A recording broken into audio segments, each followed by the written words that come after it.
Good afternoon. We welcome you to this post-lunch session and this panel, How India Became a Republic. We have Aparna Rayaprol in conversation with Ornit Shani. May I invite both the panelists onto the dais, please? As they come onto the dais, I take the pleasure of introducing the speakers. Aparna Rayaprol is Professor, Department of Sociology, University of Hyderabad. Her areas of interest include gender studies, Indian diaspora,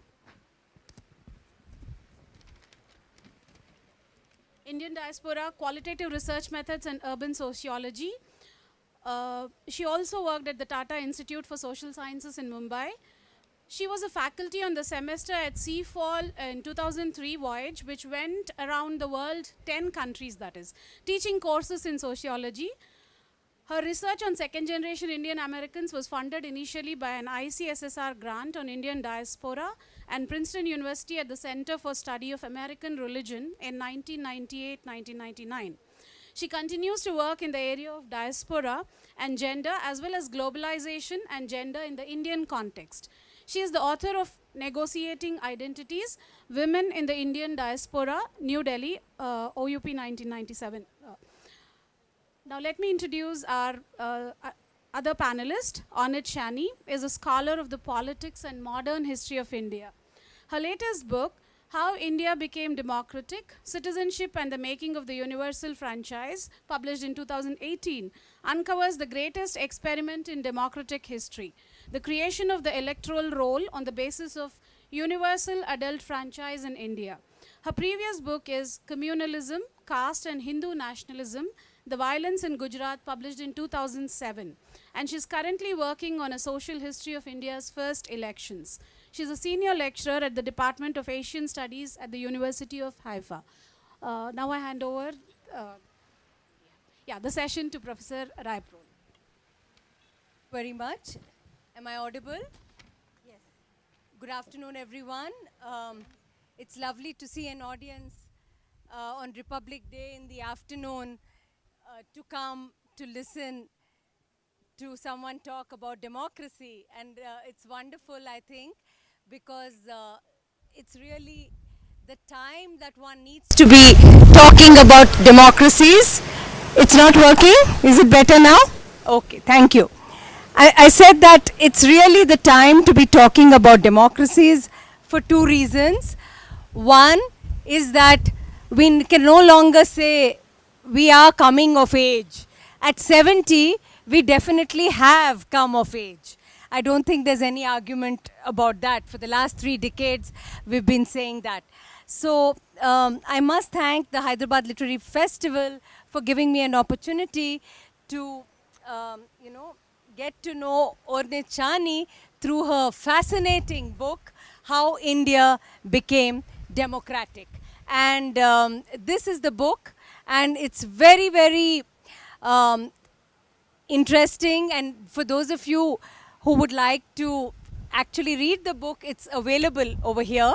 But what is it that is absolutely interesting about this book is the making of universal franchise, the making of the voter, the making of the voter before the making of the citizen. And that is what really, brought my interest on, because I thought voter before citizen, it doesn't sound right actually. There's something there that one needs to do. But as one leaves through the pages of this book, one gets a sense of this, electoral franchise which has been laboriously made by the Indian. And so this book is actually situated bang during independence, the last couple of years of the 1940s. What did it actually mean? So I think I'm not going to hog the mic here, but I'm going to invite Ornit Shani to please tell us what is it that actually made this voter, and what is it that made her represent this voter. Ornit? You need to turn it on. So thanks, Aparna. Thanks for the introduction, and thank you all for coming. So just to recap, the book tells the story of a list. It tells the story of, and it's an unknown story, of how India made the first list of voters on the basis of universal adult franchise. Now, India is one of the only countries in the world that actually gave the right to vote to everyone in a stroke, to the rich, to the poor, to women, to everyone who was 21 years and above. That was at independence. Now, the Constituent Assembly of India decides already in April 1947 that we will have universal franchise. This is almost 6 months before partition even, right? One thing is to decide, let's have universal franchise. But the question of actually implementing it, actually going and registering, enrolling every woman and man in a list, all eligible adult voters on a list, was obviously a huge, staggering bureaucratic endeavor. And this thing, if until today we always thought that that happened from March 1950 onwards, with the appointment of the first election commissioner of India, Sukumar Sen, what I discovered is in fact that the whole process started already in November 1947, ahead of the Constitution. So what is happening, the Constituent Assembly makes this decision, but the Secretariat of the Constituent Assembly, a group of outstanding bureaucrats, realize that the work will be colossal, and therefore we better start doing it and register almost more than 173 million people. This is the longest list in democratic history, the largest electorate ever. Let's start doing it because the work is colossal, and we rather have the first elections as early as possible after the Constitution. So they start doing it. A voter, the very basic criteria for being a voter, according to the draft constitution, we only have draft constitution, is that a voter has to be a citizen. But who is a citizen is not clear at that moment in time, right? It was a very contested question during partition, in fact. Nonetheless, they decide, let's start enroll people on the basis of the provisions of the draft provisions of citizenship in the February 1948 draft constitution. Now, once they start the registration, people understand that a place on the roll, and especially people from the margins understand it, lots of partition refugees at the time, that a place on the roll would be the most concrete way of being a citizen. So they start enrolling from actually March 1948. The citizenship article is finalized in the Constituent Assembly only in August 1949. So as they start the enrollment, because people understand that that's the most concrete way to be citizen, to have a place on the roll, the whole process engender struggles for citizenship, as people understand that that will give them a place in the nation, a membership in the state. So by August 1949, the first preliminary rolls are ready almost all over India.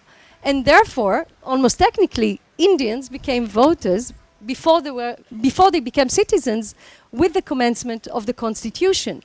And the last point about it is that this was an all-India operation, right, of making Indians. And in that way, that can give us a sense of why the identity, the sense of being a voter, is such a strong and meaningful thing in India.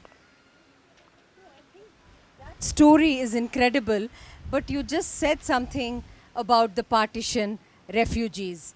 How do the partition refugees become voters? It's a very difficult process, and how did that actually happen? We would like to hear about that, Ornit. So this was in fact the first challenge in the operation of enrolling all Indians as voters.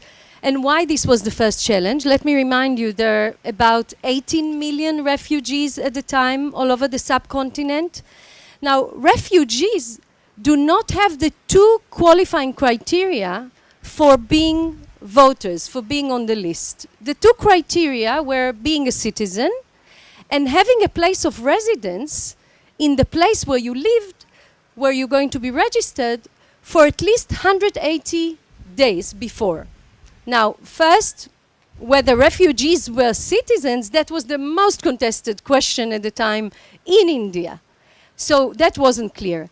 Definitely, most of the refugees did not have the 180-day clause, because that meant that they would have to come before September 1947, but most of the refugees came after that date. So it was clear that the refugees are going to be disenfranchised. They're not being on the roll. So once the instructions are going out, immediately bureaucrats around the countries, but also refugees, organizations and civic associations write to Delhi, to the Secretariat of the Constituent Assembly, and say, hang on, what about the refugees? They don't have the criteria, we won't register them.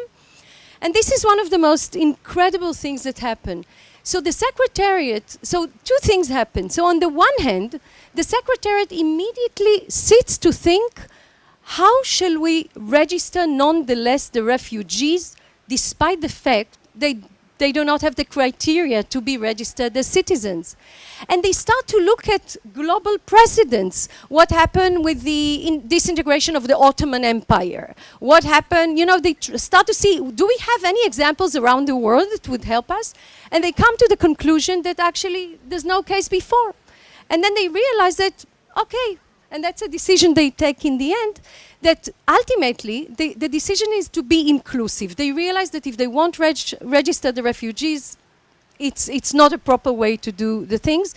And they simply decide to, at that moment, register partition refugees simply on the basis of their statement that they commit to stay in the place where they registered permanently. Yeah, so they register them. But the interesting side... Permanence is. So, of course, you know, that was a question, right? How can anyone commit to that? But that was the only way to do it at that point of time. I'll tell you that later on, when they did the final supplementary lists, of course, those who moved were able to re-register, etc.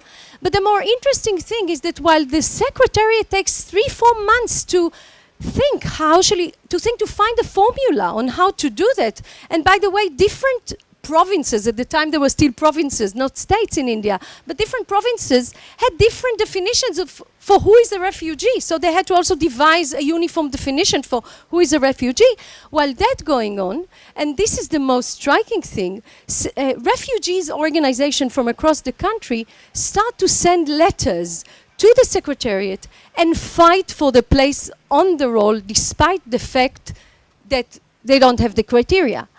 And the most interesting thing is that the solution that B.N. Rao, the constitutional advisor, came up with, which is to register people provisionally at the time on the basis of their statement, is a solution that one of these organizations brought. It was an organization from Bengal, West Bengal, who wrote and said, why not do it now provisionally? And it was an offer. So the main thing that I argue is that people, and in that case it was refugees, were the driving force in that process.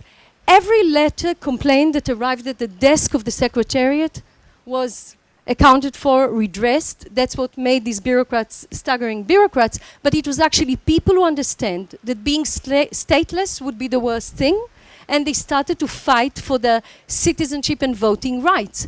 They're doing it by using the language of the draft constitution, even before the constitution is enacted, right? They read the draft and they try to implement it. And therefore, by the time there are lists, there are voters and citizens in effect. No, I think the process is fascinating. You know, what really caught my eye, and if this is an academic audience, I would spend a lot more time on the method, you know, and the fascinating chapter that I see over here is when you call it the serialized epic. You know, what is this epic and why do you call it the serialized epic? One of the things that is coming through in, you know, your description of partition is also, you know, the process being so democratic and so participatory.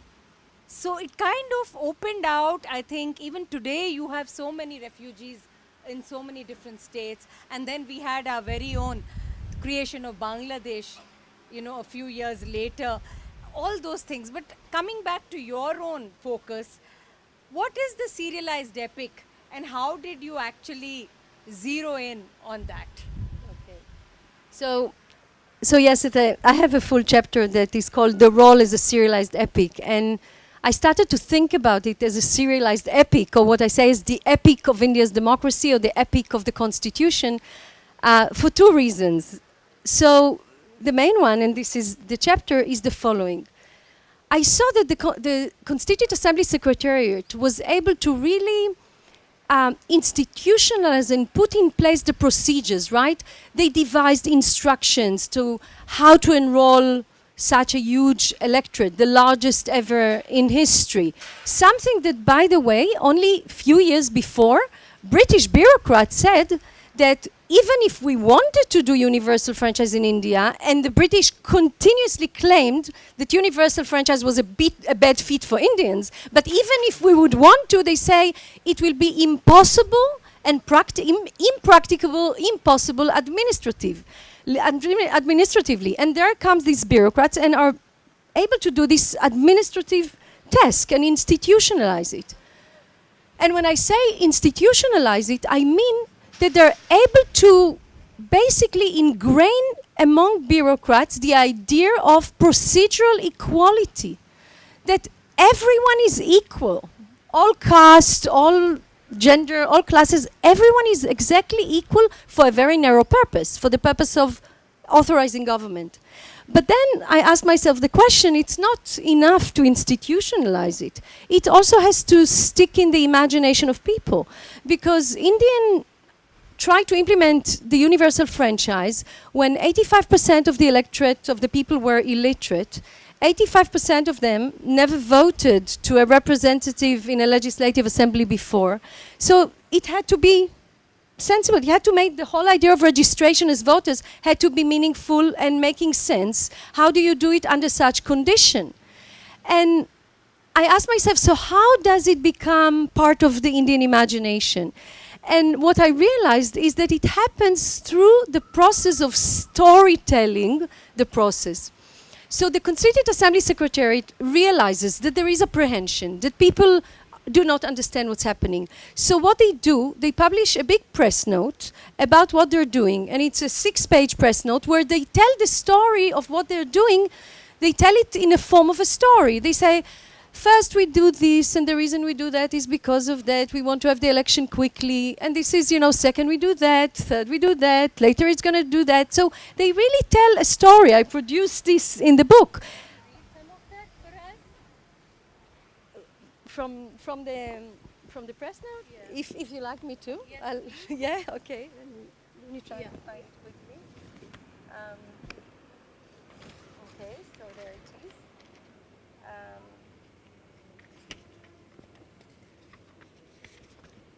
So It's very crucial to listen to the actual just- stories a little bit. it's a long press note, so I won't read all of it, but let me just read you the beginning of it.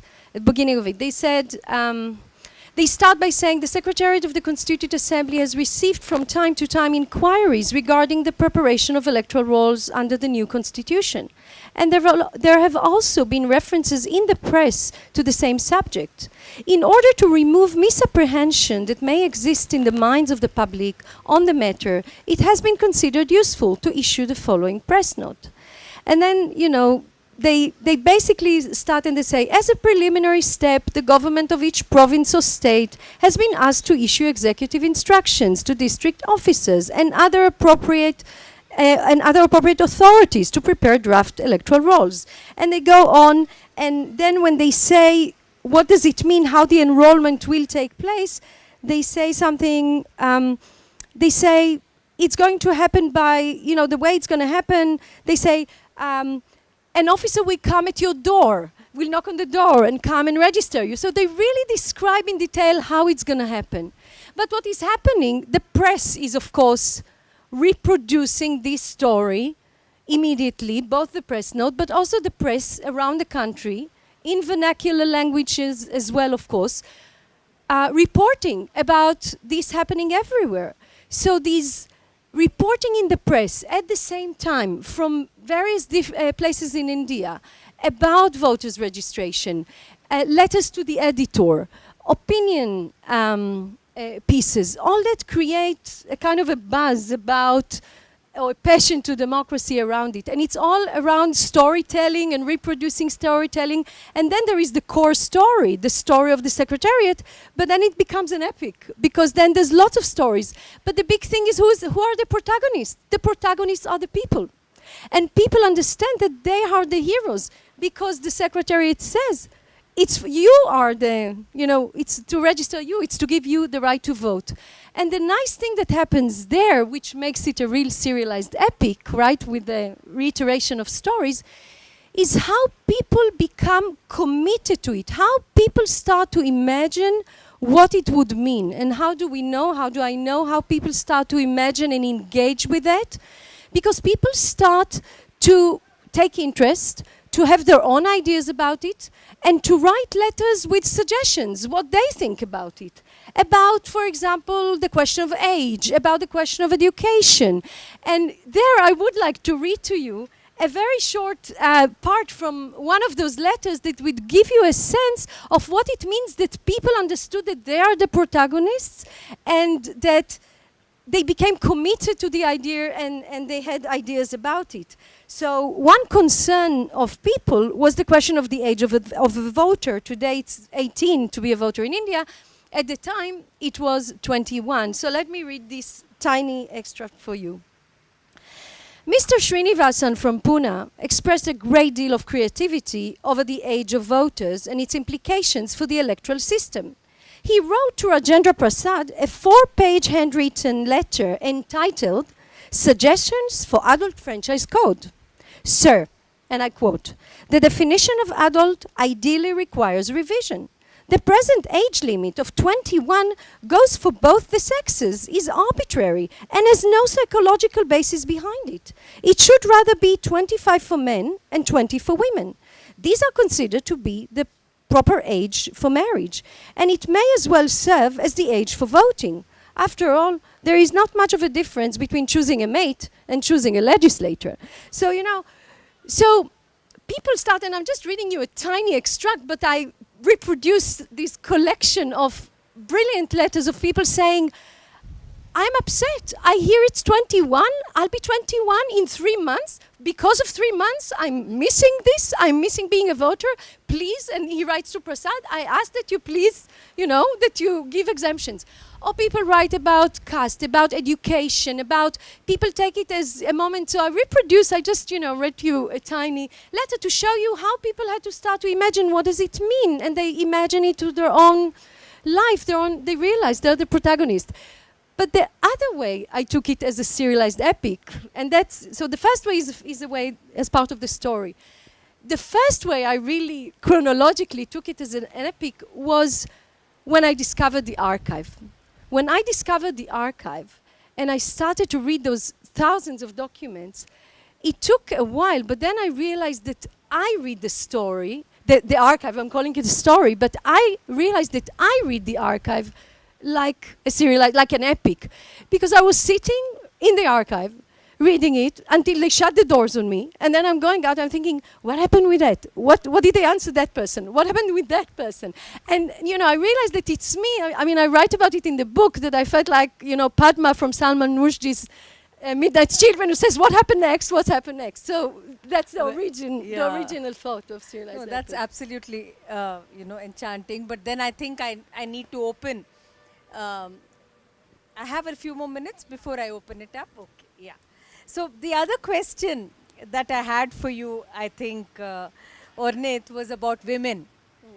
The absence. Yeah, the absence of women. Because we always say that we had no problem, women were voting, people of all castes, religions, everything. There was no problem in Indian democracy.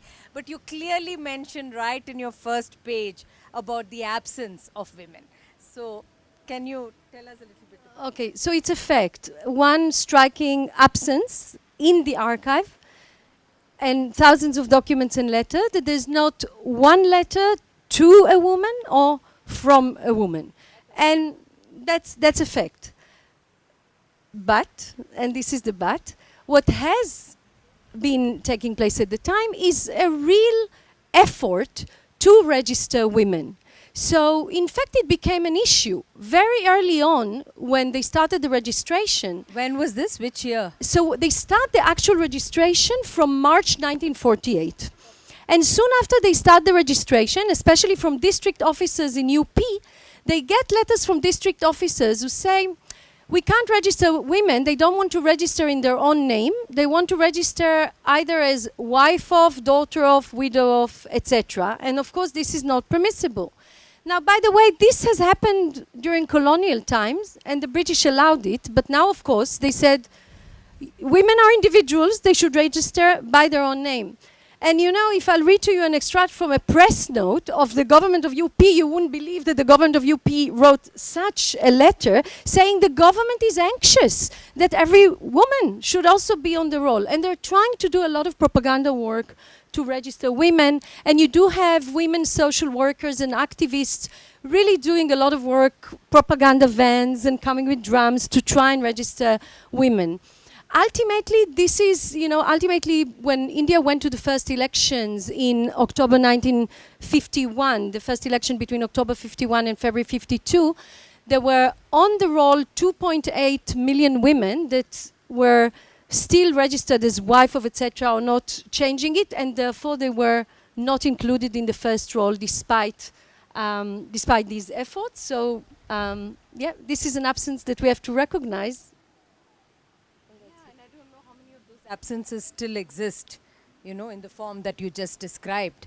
It's possible that, you know, sometimes they just fall through the cracks. But I think, and this will be, I think, my last question before we open it up. And I want to take you a bit away from the 1950 period and bring you to the contemporary. And I want you to reflect a little bit, Ornit, on the voter. How come voters around the world are electing very, very interesting leaders in the contemporary times? So, you know, it is about voter, it is about democracies. And I think since you've done so much of research on the process, I was wondering if you have some ideas for us to think about. Yeah. Okay. So, you know, precisely because we do live in a bit of a dire time to democracy everywhere, or let's say illiberal times, I'll say the following. We have to make a distinction. We have to make a distinction between electoral democracy, the institutions of electoral democracy, and democracy, the norms, the ideas, the ideals. Electoral democracy doesn't secure democracy. But without a robust, proper electoral system, we can't have democracy. Now, it's precisely today, in this challenging time for democracy, that I think the book is important in the following way. You know, I'm telling here a story that is absolutely inspiring. I mean, I was inspired when I found these files in the archives, right?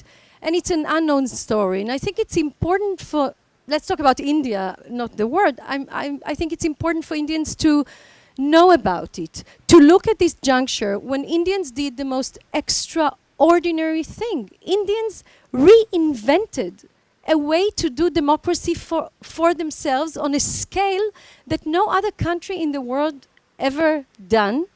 This was no legacy of colonial rule. This was a total departure from colonial rule. It was an Indian invention for itself. It's not copying anything that any Western democracy had done. In France, women got the vote only 1 year before Indian women got the vote, and in Switzerland in the 70s in some cantons. So one is to say, here is a real story of something incredible that was done to be as inclusive as possible, including refugees, including servants, people who sleep on the aisles between hotels, at balconies, the question of pavement dwellers, people who live in illegal encroachment. So this is a story to learn from in order to know this is what India done, and it can rekindle and renew thoughts about democracy. One of the conclusions of the book, I think, and it's a conclusion one bureaucrat from Bengal actually writes in a letter, is that democracy is nothing to settle once and for all. Democracy is something to relentlessly fight for. So this is a conclusion, right? It's never be to come of age or be complacent. So it is part of the struggle. And it is, once you have the institutionalized system, it provides the pillars of generation of political hope. Last point about that, the other question is not about the people as voters, etc. I think the important question is, always we will have extremist forces. The question is, how far the people in the position of power, in politics, in media, in the judiciary, everywhere, giving legitimacy to these powers, let them go with impunity, etc. At least we have hope through a proper, robust system. Well, thank you. On this Republic Day, to talk about hope is very crucial. We'll now, I think, open this up. We'll take a few questions first, maybe about 3, and then she can respond. Yeah, we'll start here and then, yes. Good afternoon, ma'am. Please introduce yourself quickly. My name is Mahita. I'm doing MA in Women's Studies at Tata Institute of Social Sciences, Hyderabad. And I'm really glad you pointed out this, you're glad that Aparna ma'am had asked this question about absence of women and you had addressed it. But I have a general question. India may be very advanced in achieving universal adult franchise compared to the Western countries. But what is not clear is whether people in 1947, 1950, that time when it was done, were they properly educated about the power of vote? Did people perceive it as an empowerment? Because the letters that you referred to, which were written to the representatives, though according to my knowledge, literacy rate during that time was very less. Even in vernacular languages, if someone had written in regional languages, there is again very few people who are really educated. So to consider those letters as a whole representation of the country, as perceiving it as a power, like, you know, even today there are campaigns about how everyone should go out and vote on the election day because people think it as a holiday. Thank you. We'll take a couple more and then. Yes, Ajay? Thank you. Yeah, yeah. And someone behind after that. Ornit, I'm very impressed with what you talked. Thank you for writing that book.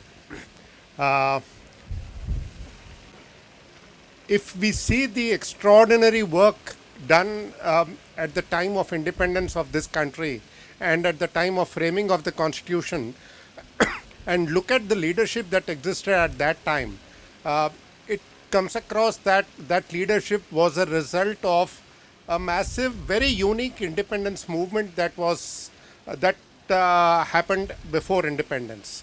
And it was the result of that extraordinary leadership that this massive experiment of democracy came about.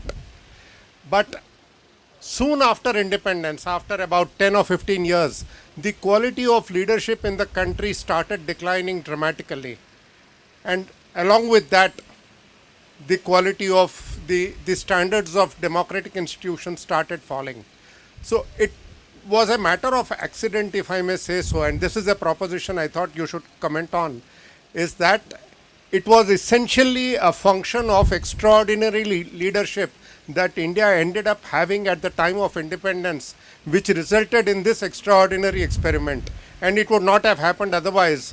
And those confluence of circumstances were very, very unique. That as such circumstances have not come about often in the history of mankind. Yeah, the person behind, yes.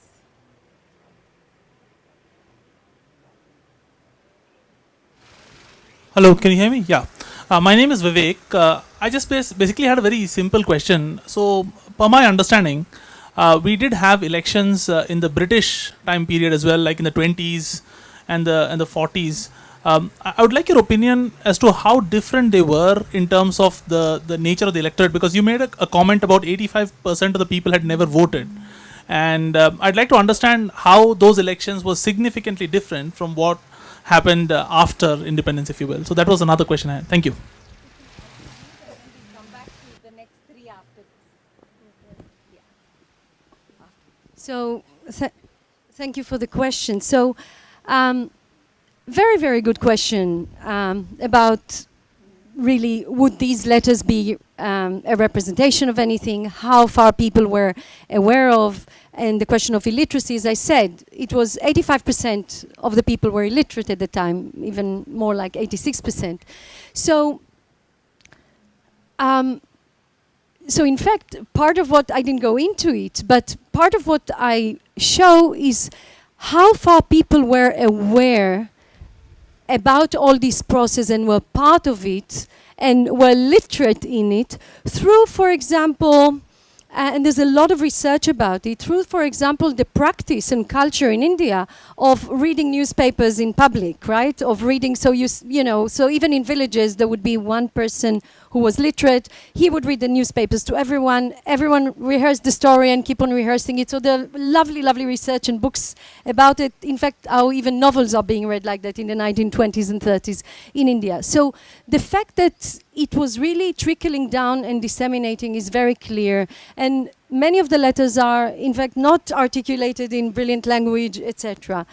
But it's two things. It's the fact that so many of the letters, I read a letter of, you know, I guess an urban Pune person, and then dozens of letters from people at the very margins, refugees in as far away in Assam, people who are really from the margins of society who write.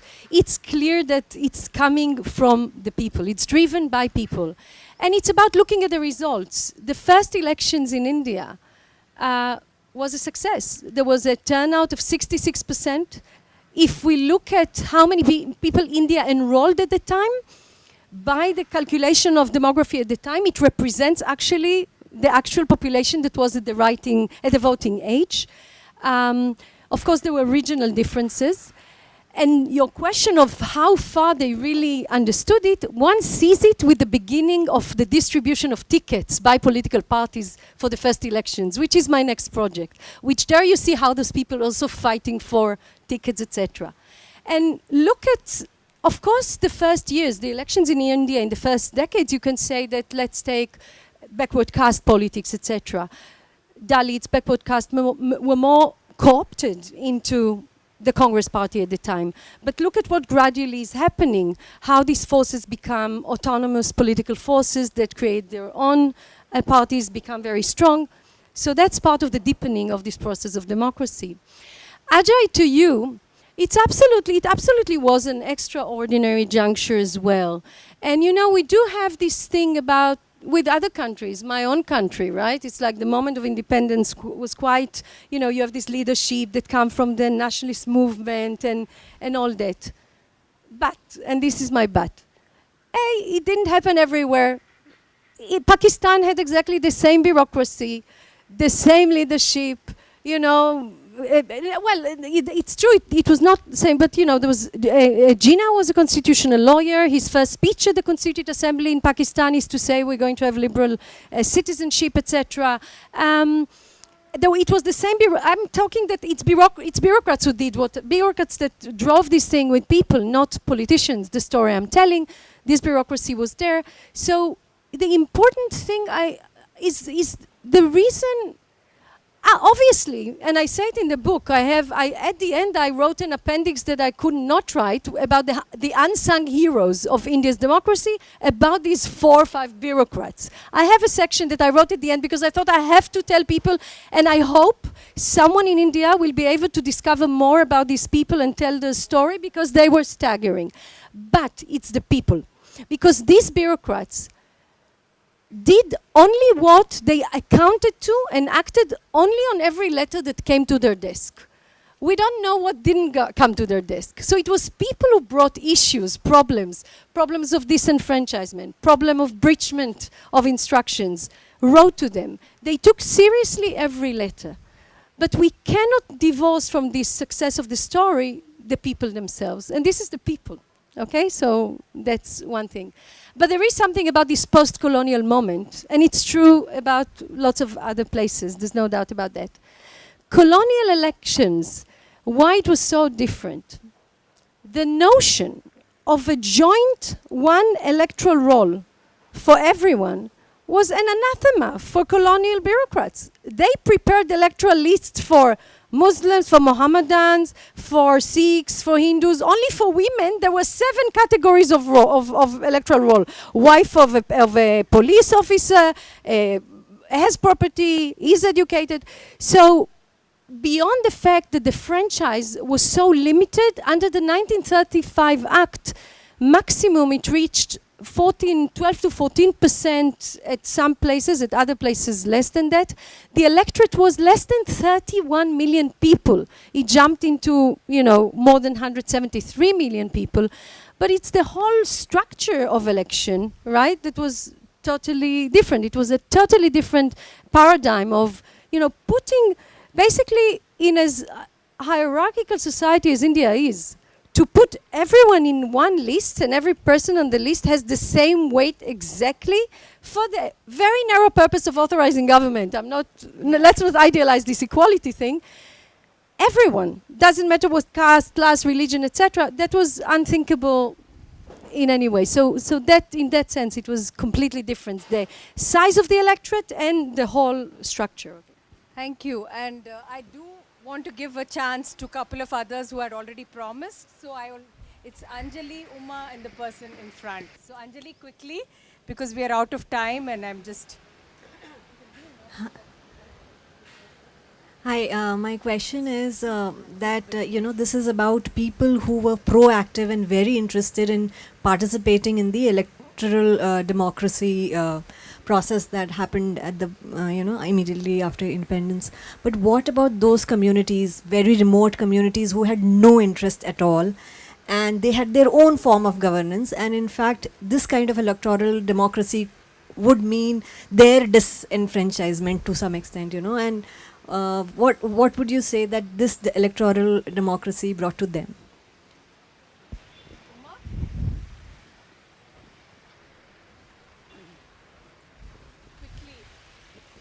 Yeah, thank you very much. That was a most fascinating account, and I'm sure all of us have learnt a lot more about our country and how the elections took place. Actually, what I'm interested in is the research part of your story. So, what motivated you to do this? And secondly, you spoke a lot about archives. So, which were these archives, and how did you actually get all this data? Thanks. Excuse me for not getting up. I just have a few questions written down here. My name is Sarita. Let me tell you first that I agree with the proposition that what you're saying is that the place and the role is the most concrete way of being a citizen. I agree that the electoral democracy doesn't secure democracy itself, but here are the questions. First is, your competence is in the second generation non-resident Indians, if I get it right. What is your competence in, let's say, third or fourth generation resident Indians? Because she asked a very important question. Let me just go back a little bit. You said democracy is nothing without its, democracy is about creating institutions, but democracy is nothing without its institution. And Indian bureaucratic, the resident Indians, the third and fourth generation resident Indians will tell you that our democratic institutions have failed us. She started this discussion with saying democracy has come of age in India, but has it really? A lot of us don't think that it has. And this is not just with liberal democracies everywhere in the world. We are seeing democratic institutions recede back, not come of age. So I would contest that, that belief that it has come of age in India. And wind up. So if The you big could thing, no, quickly- one second. The big Yeah. thing that you spoke about is that Jinnah and Ambedkar were lawyers themselves, and I think that one of the big reasons that we are receding as a democracy was that both Jinnah and Ambedkar, as lawyers, did not give us a constitution that would protect the kind of rights that they needed, that we needed protection. So while it took, let's say, the French liberal democracy and the American liberal democracy a lot longer to descend to the place that they have, it took Indian democracy just about 40 years. And before you answer that, I think I want to tell everyone that there is a Meet the Author right after this. So Ornit will be available over there. We are completely out of time and I'm getting all the messages from the organizers. So Ornit, you have to quickly answer all the three at one shot, if that's okay. Okay, so I'll just start. Sorry.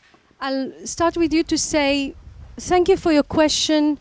You raised some important things, and the big thing you raised is that indeed what the story I told is a story that is limited to the question of representation. It doesn't talk about democratic institutions generally. It is the story of what the origins of the Indian Election Commission.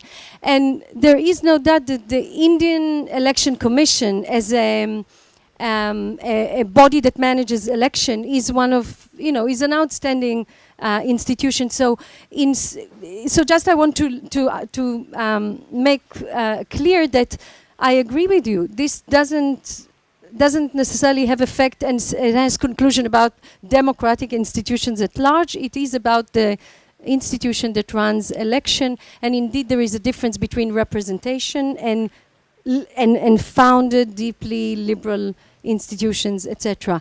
Now, Gosh, please remind me quickly, what was the question? Please quickly remind me what was the question? No. Sorry, the research and archive. So just 1 second. The communities that were not that were excluded. You didn't specify exactly whom you refer to, but there were three main exclusions from the franchise. It was excluded by constitution makers before even they started the process of roll making. This is the 6th schedule of the Indian Constitution, Part B of the 6th schedule, which excluded from franchise the excluded areas, the tribal areas of Assam, which were excluded actually 1977 when it became Arunachal Pradesh. These were around 500,000 people who were there. And I'm talking about it in the book, so I'm not ignoring it. I'm not ignoring it. It's the limits of inclusion, and thanks for letting me saying it. And just to quickly about the archive, and I'll happily say more about it later. But to make a long story short, I asked for a long time. I was at the time writing about citizenship, and I asked continuously, for a few years, I asked election commissioners of India and election officials the very simple question. I asked them, how did India prepare the first roll? How did they do the list? And the reason I'm participating over the last 16 years, every year I participate in a conference in Cambridge in England of election commissioners from across the Commonwealth. And on that occasion, I was able to meet these people, as well as people from Africa, Canada, all the Commonwealth. And they talk about elections, and I hear it for 10 years, 12 years, and every time the stories reporting on elections from India are just quite outstanding. So I was working on citizenship at the time of partition, so I asked this question, and I didn't get good answer. So I went to read the report on the first elections, and in the report there are few, 3-4 paragraphs that says, in November 47, the Constituent Assembly Secretary took steps and the Constituent Assembly made decision. I went to the debates. I couldn't find anything. So I started to ask, please let me check. Maybe you have these materials, and started to look whether it's in the archives of the Law Ministry, which I didn't get access, and it wasn't there. But ultimately, I found the files at the bottom of the basement of the record room of the Election Commission of India. I saw the permission to look at these files. I discovered them. They were covered in dust, which I think protected them.